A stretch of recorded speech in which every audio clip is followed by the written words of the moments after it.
তীব্র ঠান্ডা আর বৃষ্টির মধ্যেও গ্রিনল্যান্ডের রাজধানী নুকের রাস্তায় সাধারণ মানুষের ঢল। দাবি একটাই, যুক্তরাষ্ট্রের অধীনে যেতে চান না গ্রিনল্যান্ডবাসী। মার্কিন প্রেসিডেন্ট ডোনাল্ড ট্রাম্পের গ্রিনল্যান্ড অধিগ্রহণের বিপক্ষে অবস্থান নিয়ে আন্দোলনে নামেন ডেনমার্কের রাজধানী কোপেনহেগেনের বাসিন্দারাও। পতাকা হাতে মিছিল করেন তারা।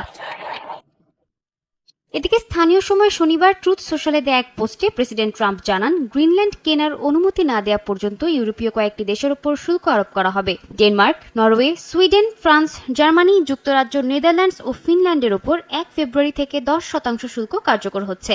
1 জুন থেকে তা বাড়িয়ে করা হবে 25%। কোনো চুক্তি না হওয়া পর্যন্ত এই শুল্ক বহাল থাকবে বলেও জানান তিনি। ট্রাম্প বলেন, গ্রিনল্যান্ডে এসব দেশের প্রতিনিধিদের অজানা উদ্দেশ্যে সফরের জবাব হিসেবে এই পদক্ষেপ। অভিযোগ করেন, যুক্তরাষ্ট্রের নিয়ন্ত্রণের বিরোধিতা করে দেশগুলো বিপজ্জনক খেলায় নেমেছে। তার দাবি, যুক্তরাষ্ট্র 150 বছরেরও বেশি সময় ধরে গ্রিনল্যান্ড কেনার চেষ্টা করছে।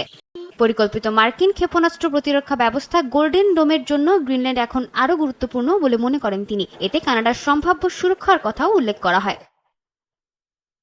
মার্কিন প্রেসিডেন্টের হুমকির তীব্র নিন্দা জানায় ইউরোপীয় দেশগুলো। শুল্কের ভয়ে ইউরোপ পিছু হটবে না বলে জবাব দেন তারা। হুমকি বাস্তবায়িত হলে ঐক্যবদ্ধ ও সমন্বিতভাবে জবাব দেওয়া হবে বলে জানায় যুক্তরাজ্য, জার্মানি সহ 8 দেশের নেতারা। ইউরোপীয় কাউন্সিলের প্রেসিডেন্ট আন্তোনিও কস্তা জানান, ইইউ আন্তর্জাতিক আইন ও সদস্য রাষ্ট্রগুলোর ভূখণ্ড রক্ষায় ঐক্যবদ্ধভাবে কাজ করছে।